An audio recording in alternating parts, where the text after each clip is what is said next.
Okay, Emily, so check this I'm out. not lying to you. This is 100% ridiculous. I recorded this whole video, but then realized that I didn't have the microphone turned on while I was doing it. So here's my commentary about what really happened. My plan was to read you The Sun Also Rises, which I did, but now it just looks stupid because you can't hear any of the words. But to basically sum it up, it was the last scene, you know, where Brett and Jake are riding in the taxi after they get back to Paris and the Quarter and the Wasteland.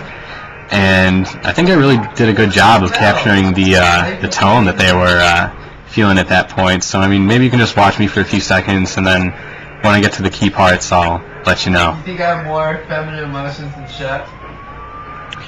Blah, blah, blah. Oh, Jake, let's don't talk all this rot. I think I'll have another drink. Only the barmen are polite these days. Blah, blah, blah. I didn't say I cried. I said I got a little misty. Maybe I'll just read along a little bit with you. So I'll just talk around it. You know, I feel rather damned good, Jake. You should. It's sort of what we have instead of God. Some people have God, I said. Quite a lot. Should we have another martini? Jesus Christ, Emily, in this passage, God bless America, they drink, seriously, like, every other sentence. It's always like, do you want another martini, or do you want the blah blah blah, or blah blah blah, or let's just drink a little more. They talk about Rioja Alta, which I guess is some fancy drink. I like Tim, he's a good guy. He likes eating. They go to a bar, they go to another bar, they go to a cafe. Just lots of talk about being the lost generation. Let's see if anything else interesting comes up. This is cool. It's kind of like a silent film. Why do you think I don't? Cassidy does not care more about you than I do. Sorry about Peter in the background. He's talking with one of his California hoes. Hey.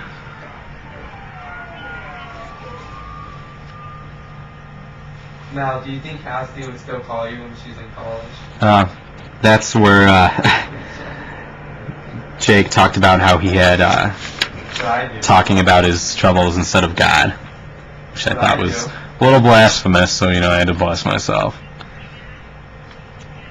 You didn't ask me to. I asked Steve to call you. Then after that, they go to another place to have more lunch called Boaton's.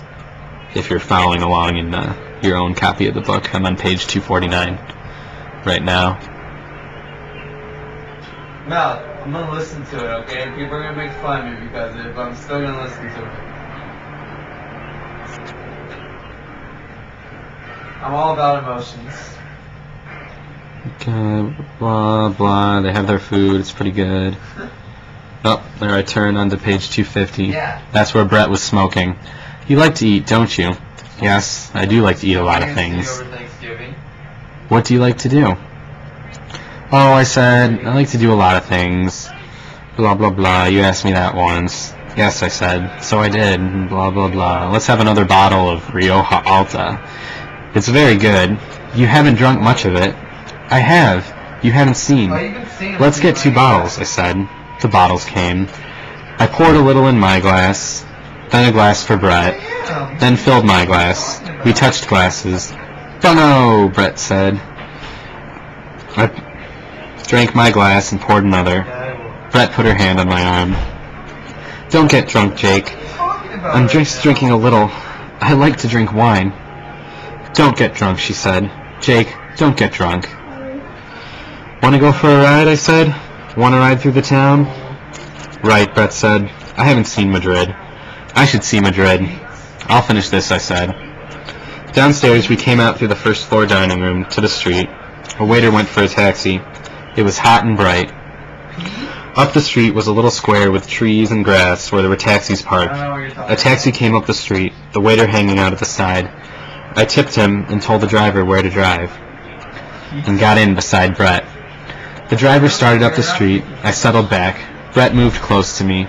We sat close against each other. I put my arm around her, and she rested against me comfortably. It was very hot and bright, and the houses looked sharply white.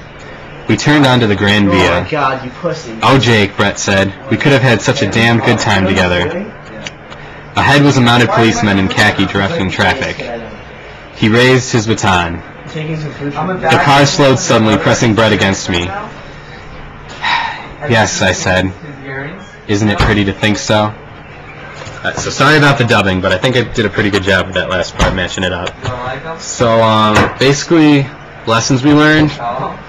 You know, life sucks. We have our illusions. We're all wastelanders. I mean, you can reminisce about the past, but it's never going to change. Ross, really, this is embarrassing to me in front of him, but just, you know, life is never going to be what you want it to, but it sure is damn pretty to think so. Alright. So get